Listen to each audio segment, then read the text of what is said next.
Okay, so here's 9 things you need to self-publish your book.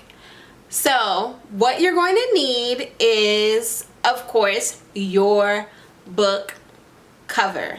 You're going to need your book cover, and on that book cover, you're going to need a book title. And your book title is going to have to be something that's very engaging, that's going to draw your audience in. And the fact that it's on your book cover, I know the saying, don't judge a book by its cover, but really people are judging your book by its cover. They're judging it by how the cover looks. Does it look professional? Is it very well put together? Or is it just rushed and looks like a child did it, you know? They're looking at your book title to see if it's something that intrigues them, something that draws them in. So you want to make sure that your title is pretty catchy. You know, it's going to draw your reader's attention in. It's telling them what your book is about, especially if you are writing a nonfiction book. It's telling them what they can look forward to in reading your book. So your book cover is very, very important, right? There's so many different ways that you can do your book cover. You can just have it where you just showcase typography, so where it's just words, right? Just like your title, your byline, your subtitle if you have one, and that's it. But you put it in a unique way, you know, you make it stand out. With the types of fonts that you use. You know, the fonts are really, really important, okay? I cannot stress this enough. You don't want to just use basic everyday fonts. So that's why it is advisable to get a professional book cover designer to design your book cover, because you want to make sure that it is that premium quality, you know, so that it's a book that really looks like it can be on New York Times bestseller list, or you know what I'm saying, like one of those really, really good popular books, right? Also, with your book cover design, you can use photography, you know, whether it's a photo of yourself or stock photos of, you know, other people or other things. It can be artwork.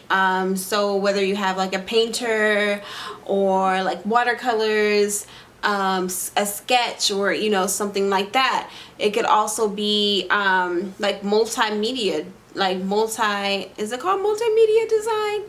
I feel like I'm saying the wrong thing, but basically multiple different art forms meshed together, right? So it might be the stock photo type joint with an illustration intertwined together. When you get a really good book cover designer, they'll probably do that, you know, automatically for you. So you want to get that book cover design, right? And that includes your book title and your subtitle. Got that all the way, right? Also, you're going to need your ISBN. So your ISBN stands for International Standard Book Number, right? And so basically that's the number that's going to identify your book. So in bookstores, online sales, libraries, whatever, that's how they're going to be able to identify your specific book. So you're gonna need that. If you are uploading your book to Amazon, they actually will give you one for free. But the thing about that is that you can only use that on Amazon's platform. So say you want to sell your book in Barnes and Nobles, other retailers and stuff, you're going to need to get your ISBN number. So if you plan to sell your book in other ways, you definitely want to get your ISBN number on your own. Okay, also, in addition to that, you're going to need your copyright. So your copyright is basically, you know, showing that you have the rights to your work, right? You are the creator of your work. So you'll just file that with a U.S. copyright office at copyright Very simple. I think it's just under like $50 to get the copyright for your book. So you definitely want to do that. It will take a while for them to send you the copyright to your book, but as long as you filed, it's awesome. It's really good, and you can just put that inside of your book, in the front matter of your book where you actually filed with the U.S. Library of Congress, and or you can just put, you know, copyright whatever year that you copyright your book, whether it's 2022, 2023, or onward. So you have that together, right? Also, you're going to need your manuscript formatted, right? But before that, I should mention that you're gonna need your manuscript edited, right? So there's several different types of editing that you may need, and it really just depends on, you have to figure out what you need, right? So as an author, you're going to do your pre-edit, right? So you're going to go through your book yourself and make sure that you know, put everything in there that you wanted to put in there. You know, correct it as much as you could. But you definitely need a second eye, a professional eye to look over it, because even as good writers and good editors that some of us may be as authors, you are going to miss things. There's going to be things that you overlooked. So definitely get you a second opinion, a second look at it. Get you a professional editor, and then you just figure out what type of editing you need, right? So now you might need full out developmental editing, where you are having that editor come in and actually like go through your whole book and help you to develop your story, help you to word everything better, to make it sound better, to make it make more sense, to really just bring out the best in your writing, you know? You might need that type of editing. You might need copy editing, right? You might need line by line editing, where you're just making sure that the word choice is correct, you know, it flows, it's in alignment, and they're just going through line by line to make sure that you really everything just really flows together, right? You're using the right words, you're not using like run-on sentences, and you know, like all that type of stuff, right? And then pretty much I say that everyone needs a proofreader. So you're gonna need a proofread, where you are checking like the whole book is cohesive, right? So whether it's punctuation, anything like that, is just like a, literally after your book is finished, it's called a proofread, because when you order your proof of your book, which I highly recommend, you want to have the proof in your hand as well as the digital file, but you want to have the proof of your book in your hand on how your book will look before you release your book. So once you have that proof, your proofreader is going to look at that proof and make sure that everything is perfect, everything is in alignment, and everything is ready to print. So that is the reason that we have proofreaders. So you just decide, you know, what type of editing that you need for your book, and your editor will be able to work with you to let you know what type of editing that you need as well. And what you will do with them is just request, you know, like an edit maybe of like your first chapter.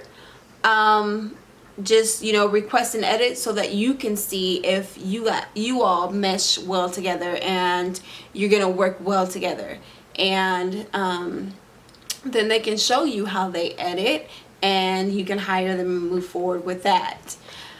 Also, you are going to need to make sure after that, after you have your whole book edited and everything, now you're gonna need to get your book formatted, right?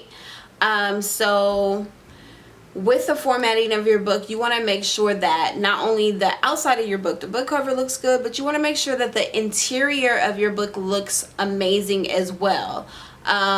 People sometimes, a lot of times actually, they skimp out on this, but you want to make sure that your interior, it looks very professional, it's very well put together. You're not having words going outside of your margins and things like that. When it's printing, it's gonna print out well because it's formatted well. And also, this is really, really important. You want to make sure that your book is easily read. So when somebody opens your book and flips through the pages, they are able to know, like, oh, I can read this book easily, right? So whether it's the breaks that they put in there, different boxes that they put around things, they may even make some things bold, you know, stand out a little more, because you have like subsections in your book, you know, subheadings under each chapter, you know, depending on the different subjects that you have in each chapter. So like that is huge. Like you need to make sure that your book is like easily read, because when people are going to see your book, they're flipping through the pages, that is helping them to decide, okay, I can read this book, this is very simple for me to read, it doesn't look like a hard reader. That's an even more determiner of whether they're gonna buy your book or not. And just the fact that it looks good, you know. Also, you might have like some illustrations inside of it, you know, some pic art, or maybe some graphs, or, you know, statistics, that type of you know, statistical graphs and things like that, just to, you know, further convey that picture, the bigger picture of what you're trying to you know, say in your book. So all of that goes into the formatting, and you want to make sure that you have a really good formatter, somebody who knows how to format for whatever platform it is that you're uploading your book to. So that's another thing. You need to figure out which platform you're going to be publishing your book on. Are you going with Amazon KDP? Many people go with Amazon KDP. I recommend that you go with Amazon because, I mean, it just opens you up to a whole world of buyers. And quite frankly, many people are very comfortable buying from Amazon, buying books from Amazon, you know? So it's not hurting you to put your book on Amazon. If you're gonna go with Ingram Spark, I really like Ingram Spark. Since I published my first book, I've been with, I was with CreateSpace, which turned into Amazon KDP, and I was with Ingram Spark. I did both, you know, and I had my book signings at Barnes and Nobles, because I was able to publish my book through Ingram Spark. So I recommend both, but there are a whole lot of more different platforms that you can go with. There's sheesh, I was about to say Hulu, but that is a video streaming platform. What is it? Is it who? See, y'all just do your research, because I don't want to be saying the wrong things on the video right now, but it's literally in my mind right now. At the tip, it was at the tip of my tongue, but can't think of it right now. What I go with is Amazon KDP and Ingram Spark, and that's what I recommend. But there are a lot of other good ones that you can go with as well. I also have a different printer that I've used as well that's really good. But I would definitely recommend those two, and maybe I can do another video about that, you know, in the future. That would be a really good topic. So you need your whatever publisher you're gonna use, whatever platform you're gonna use to publish your book. What else do you need? I feel like I've covered a lot here today, so I'll probably do a part 2 video if I think of anything that I missed, but this is just literally off the top of my head thinking about it, and I feel like I've covered what you need to get started with self-publishing your book. Of course, there's so many more things, so many other caveats and things like that, and I will address those things in future videos. If you do have any questions, feel free to put them down in the comments. And I look forward to making more videos to help y'all get your books done, self-publish your books, write your books, whatever it is. And if you do feel like you need extra help, assistance, accountability, clarity on your book, feel free to click the link below to book a call with me, an author discovery call, so that we can get you started, get you rolling on your book. Thank you. Don't forget to like and subscribe to my channel as well.